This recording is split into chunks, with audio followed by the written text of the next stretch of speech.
શું ક્યારેય એવું બની શકે ખરું કે એટલે સદીઓથી જે પવિત્ર સ્થળની લાખો લોકો પૂજા કરી રહ્યા છે એ જગ્યાનો અસલી ઇતિહાસ અત્યારે જે વાર્તાઓ કહેવાય છે એનાથી બિલકુલ અલગ હોય? હા, મતલબ આવું ઘણીવાર બને છે. ઇતિહાસમાં આવા ઘણા દાખલા છે. બરાબર. તો આજે આપણે આજના આ ડીપ ડાઈવમાં આવા જ એક રહસ્ય વિશે વાત કરવાના છીએ. બિહાર અને ઝારખંડની સરહદે આવેલું પ્રખ્યાત દેવઘર વૈદ્યનાથ મંદિર. અને અત્યારે તો આ જગ્યા બહુ ચર્ચામાં પણ છે, ખરું ને? હા, બિલકુલ. હમણાં જ બિહારના નવા મુખ્યમંત્રીએ ત્યાં મુલાકાત લીધી, જળાભિષેક કર્યો, એટલે આ જગ્યા ફરીથી લાઇમલાઇટમાં આવી ગઈ. અને એટલે જ આપણે આ વિષય લીધો છે. આપણી પાસે બે બહુ જ રસપ્રદ સ્ત્રોત છે. એક તો અનટોલ્ડ હિસ્ટ્રી નામની યુટ્યુબ ચેનલનું રિસર્ચ છે. સાચી વાત. અને બીજો 1872-73નો બ્રિટિશ સમયનો આર્કિયોલોજીકલ સર્વે ઓફ ઇન્ડિયા એટલે કે ASIનો રિપોર્ટ છે. આપણું મિશન એ જ છે કે આ પુરાવાઓ અને પૌરાણિક કથાઓ વચ્ચે આટલો મોટો તફાવત કેમ છે? હા, અને આ બહુ જ અગત્યનો વિષય છે. હું હંમેશા કહેતી હોઉં છું કે જ્યારે ઇતિહાસ, આર્કિટેક્ચર અને લોકોની આસ્થા આ બધું ભેગું થાય ને ત્યારે બહુ જ જટિલ પરિસ્થિતિ ઊભી થાય છે. બરાબર. એટલે જુઓ, માત્ર આજે જે દેખાય છે એ જોવું પૂરતું નથી. સમય સાથે શાસકો બદલાય અને સંસ્કૃતિઓ પણ બદલાય. એટલે આપણે મૂળ પુરાવાઓ તપાસવા જ પડે. કારણ કે દંતકથાઓના વજન નીચે સાચો ઇતિહાસ ઘણીવાર દબાઈ જાય છે. બિલકુલ સાચી વાત છે. તો આપણે છે ને સૌથી પહેલા આ જગ્યાના નામ અને ત્યાં રહેલી મુખ્ય મૂર્તિથી જ શરૂઆત કરીએ. હા, ચોક્કસ. એટલે મંદિરનું નામ છે વૈદ્યનાથ. અનટોલ્ડ હિસ્ટ્રીના રિસર્ચ પ્રમાણે વૈદ્યનાથનો અર્થ થાય છે ચિકિત્સકોના નાથ. પણ હવે આ સ્ત્રોત એવો દાવો કરે છે કે જૂની બ્રાહ્મણવાદી વ્યવસ્થામાં વૈદ્યોને નીચલો દરજ્જો અપાતો હતો. એટલે કોઈ મુખ્ય દેવતા વૈદ્ય ના હોઈ શકે? પણ મને અહીંયા એક સવાલ થાય છે. હિન્દુ ધર્મમાં પણ અશ્વિની કુમારો છે, ધન્વંતરી છે, જે ઉપચારના દેવતા છે. તો પછી આ નામ બૌદ્ધ ધર્મ પરથી જ આવ્યું છે એવું આ સ્ત્રોત આટલી ખાતરીથી કેમ કહે છે? એટલે આ તમારો પ્રશ્ન બહુ જ લોજિકલ છે. ધન્વંતરીનું ઉદાહરણ બરાબર છે, પણ જુઓ, આપણે ભૌગોલિક સંદર્ભ સમજવો પડશે. અચ્છા, ભૌગોલિક સંદર્ભ. હા, આપણે પૂર્વ ભારત અને ખાસ કરીને મગધની વાત કરી રહ્યા છીએ. ઐતિહાસિક રીતે અહીં બૌદ્ધ ધર્મનો પ્રભાવ બહુ લાંબો અને મજબૂત રહ્યો હતો. અને બૌદ્ધ ધર્મમાં મેડિસિન બુદ્ધા એટલે કે ભૈષજ્ય ગુરુની બહુ મોટી કલ્પના છે. ઓહ, મેડિસિન બુદ્ધા, બરાબર. હા, એટલે સ્ત્રોતનું કહેવું એમ છે કે આ ચોક્કસ વિસ્તારમાં જ્યાં બૌદ્ધ પરંપરાઓનો આટલો પ્રભાવ હતો ત્યાં વૈદ્યનાથ એ ખરેખર ભૈષજ્ય ગુરુનું જ સ્થાનિક રૂપાંતરણ હોવાની શક્યતા બહુ વધારે છે. અરે વાહ! એટલે એ રીતે જોઈએ તો આ કનેક્શન સમજાય છે. અને બીજો એ કે સ્ત્રોતમાં દેવઘર શબ્દ વિશે પણ વાત કરી છે. દેવઘર એટલે દેવનું ઘર. આપણે તો મહાદેવ એટલે શિવજી જ સમજીએ. હા, સામાન્ય રીતે એમ જ મનાય છે. પણ સ્ત્રોત 2200 વર્ષ જૂના ભરૂચ સ્તૂપના લખાણોનો હવાલો આપે છે. એના મુજબ એ સમયે મહાદેવ શબ્દ ખરેખર બુદ્ધ માટે વપરાતો હતો. એટલે લોકો જેને અત્યારે શિવ માને છે તે ઐતિહાસિક રીતે બુદ્ધ માટેનું સંબોધન હોઈ શકે. બિલકુલ. અને આ માત્ર ભાષાની વાત નથી. ઇતિહાસના અસલી પુરાવાઓ હંમેશા પથ્થરોમાં છુપાયેલા હોય છે. તમે જો ત્યાંની મુખ્ય મૂર્તિ જુઓ ને તો આ વાતને નક્કર પુષ્ટિ મળે છે. હા, એ મૂર્તિવાળો ભાગ મેં પણ જોયો. એ વિડીયોમાં બહુ સ્પષ્ટ રીતે દેખાય છે.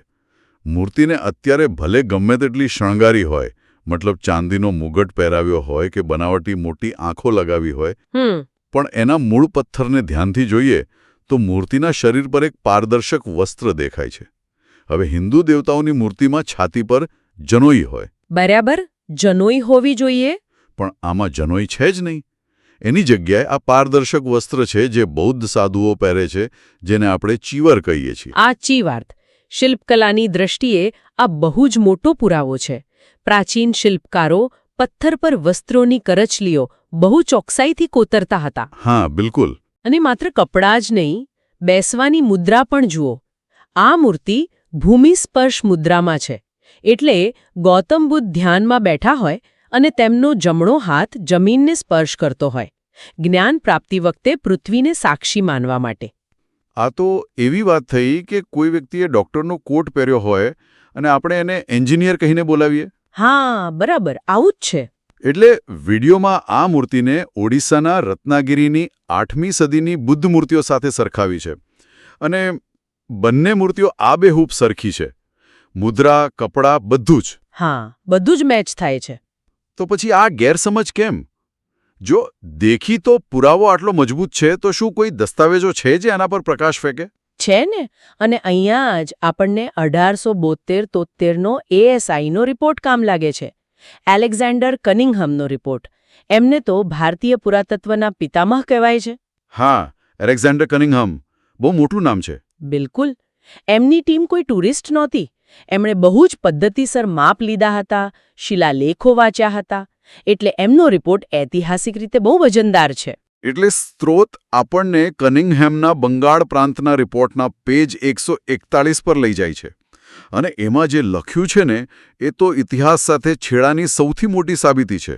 હા, તારીખો ભૂસવાની વાત ને? હા, રિપોર્ટમાં સ્પષ્ટ લખ્યું છે કે સ્મારકો પરથી સંવત એટલે કે તારીખો છેણીથી જાણી જોઈને કાપી નાખવામાં આવી હતી. હવે કોઈ હુમલાખોર હોય તો આખી મૂર્તિ તોડી નાખે, તો ખાલી તારીખ કેમ ભૂસી? હું સમજાવું. આ જગ્યા ઉપર કબજો કરવાની બહુ જૂની ટેકનિક છે. જે લોકોએ પાછળથી કબજો કર્યો એમને આ જગ્યા તોડવી નહોતી. ઓહ, એમને જગ્યા જોઈતી હતી. હા, કારણ કે એ બહુ લોકપ્રિય જગ્યા હતી. એટલે એમને મૂર્તિઓને નવી ઓળખાણ આપવી હતી. પણ જો 8મી કે 9મી સદીની તારીખ અને બૌદ્ધ શિલાલેખ ત્યાં જ રહેવા દીધા હોત તો ભવિષ્યમાં કોઈ પણ વિદ્વાને વાંચી લેત. સાચી વાત. ચોરી પકડાઈ જાય. બિલકુલ. એટલે આ મૂળ ઇતિહાસ છુપાવવા અને સ્મારકોને 18મી સદીના દાખલા તરીકે 1745ના સમયના બતાવવા માટે આ તારીખો છોલી કાઢવામાં આવી. પણ કહેવાય છે ને કે સત્ય તો બહાર આવી જ જાય. તારીખો ભૂંસી, પણ ત્યાં એક આનંદ ભૈરવ મૂર્તિ પરથી 9મી 10મી સદીનું લખાણ મળી ગયું. હા. અને એનાથી મોટો પુરાવો એક બીજી મૂર્તિ જેને લોકો અત્યારે સૂર્યમૂર્તિ કહે છે એના પરથી મળ્યો. એના પર 2 લાઈનનું લખાણ છે. અને સ્ત્રોત સ્પષ્ટ કહે છે કે આ બૌદ્ધ ધર્મનો પ્રખ્યાત મંત્ર યે ધમ્મા છે. અરે વાહ. હા, યે ધમ્મા હેતુ પ્રભવા. હા, કોઈ સામાન્ય શ્લોક નથી. આ બૌદ્ધ ધર્મનો નિચોડ છે. અને પ્રાચીન કાળમાં બૌદ્ધ મૂર્તિઓ પર આ સ્થાપના મંત્ર તરીકે લખાતો જ હતો. મતલબ આ તો આખો કેસ જ ક્લિયર કરી દે છે. બિલકુલ. કપડાં, મુદ્રા, ભૂંસેલી તારીખો અને આ યે ધમ્માનો શિલાલેખ, આ બધું ભેગું કરીને ASIનો રિપોર્ટ ચોક્કસ તારણ પર આવે છે. હા. રિપોર્ટ પોતે જ પૂછે છે કે મંદિરો અહીંયા જ કેમ બન્યા? કારણ કે ત્યાં પહેલેથી જ પ્રાચીન મૂર્તિઓ હતી. રિપોર્ટમાં સ્પષ્ટ લખ્યું છે કે એક મૂર્તિ સ્પષ્ટપણે બેઠેલા બુદ્ધની મૂર્તિ છે. શું વાત છે! એટલે 1872ના એ નિષ્ણાતોને કોઈ ડાઉટ જ નહોતો? જરાય નહીં. એ લોકો પ્રાચીન લિપિ અને શિલ્પકલાના એક્સપર્ટ હતા. બરાબર. તો પછી આપણે પ્રતીકોની વાત કરીએ. જો રિપોર્ટ આટલો સ્પષ્ટ છે કે આ બૌદ્ધ સ્થળ હતું, તો આજે ત્યાં જે પ્રતીકો છે એનું શું? કયા પ્રતીકો? પંચોળની વાત કરો છો? હા, મંદિરની વેબસાઇટ ગર્વથી કહે છે કે ત્યાં 5 પોઈન્ટવાળું 5 અણીઓવાળું પંચૂળ છે જે રાજા પૂરણસિંગે દાનમાં આપ્યું હતું. હવે શિવજી પાસે તો ત્રિશૂળ હોય જેમાં 3 અણી હોય. તો આ 5 અણીવાળું હથિયાર શું છે? એટલે આ કોઈ હથિયારનું મોડિફિકેશન નથી. આ બૌદ્ધ ફિલોસોફી છે.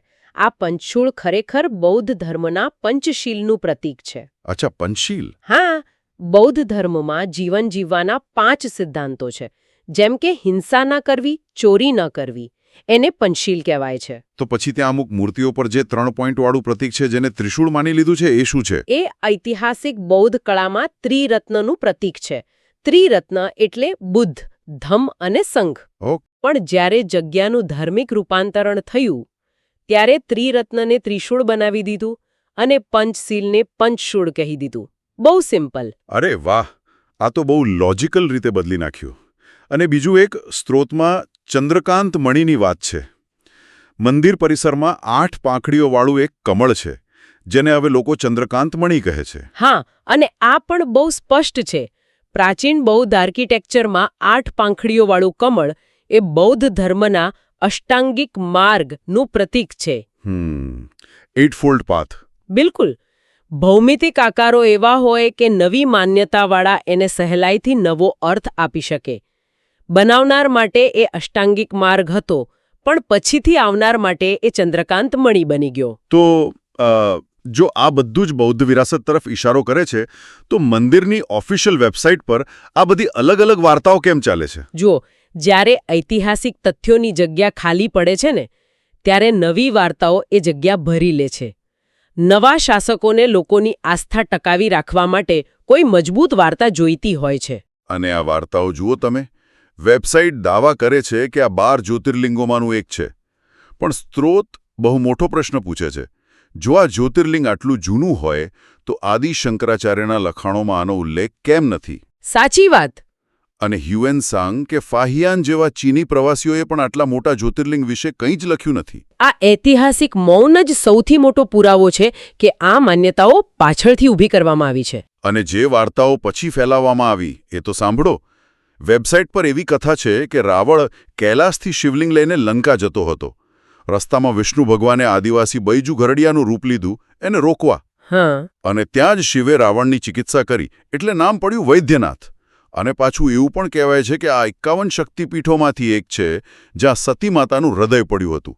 મતલબ આ જગ્યા પર કેટલો બધો પૌરાણિક ટ્રાફિક જામ છે. હા, બિલકુલ ટ્રાફિક જામ જ છે. અલગ અલગ વાર્તાઓ એક જ જગ્યા પર થોપી દેવામાં આવી છે. રાવણ ત્યાંથી જાય છે, વિષ્ણુ આદિવાસી બને છે, શિવ ચિકિત્સક બને છે અને સતીનું હૃદય પણ ત્યાં જ પડે છે.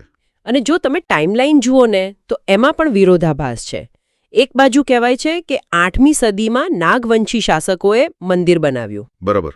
અને બીજી બાજુ વેબસાઇટ કહે છે કે 16મી સદીમાં અકબરના શાળા રાજા માનસિંગે અહીં માનસરોવર તળાવ બનાવ્યું અને જીર્ણોદ્ધાર કરાવ્યો.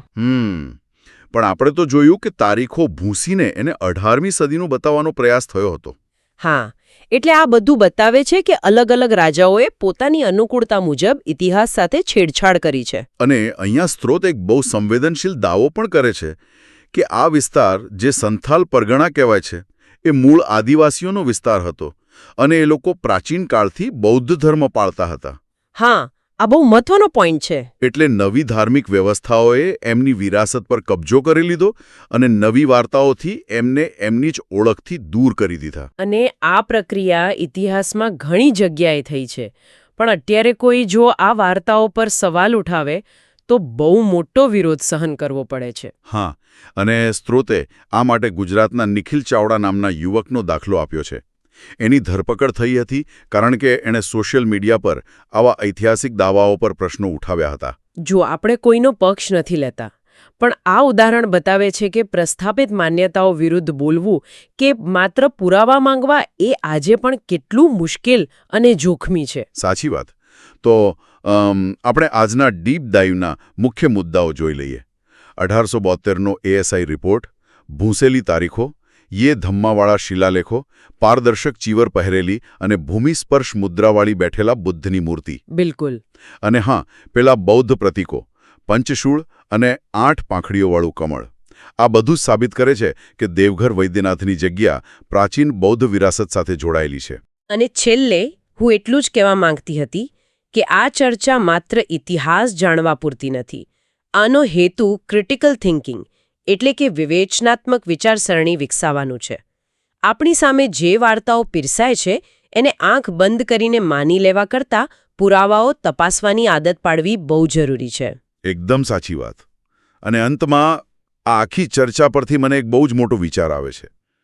જરા વિચારો, જો દેવઘર જેટલું વિશાળ અને લાખો લોકોની આસ્થાનું કેન્દ્ર સદીઓ સુધી પોતાના અસલી ઇતિહાસને વાર્તાઓની પાછળ છુપાવી શકતું હોય તો આપણા દેશમાં બીજા કેટલા એવા સ્મારકો કે મંદિરો હશે જેનો અસલી ઇતિહાસ આપણી નજર સામે હોવા છતાં આપણાથી અદૃશ્ય હશે. બહુ જ મોટો સવાલ છે આ. કદાચ જે મૂર્તિઓ આપણે આજે પૂજીએ છીએ એનો પાયો કોઈ અલગ જ સંસ્કૃતિ પર રચાયેલો હોય.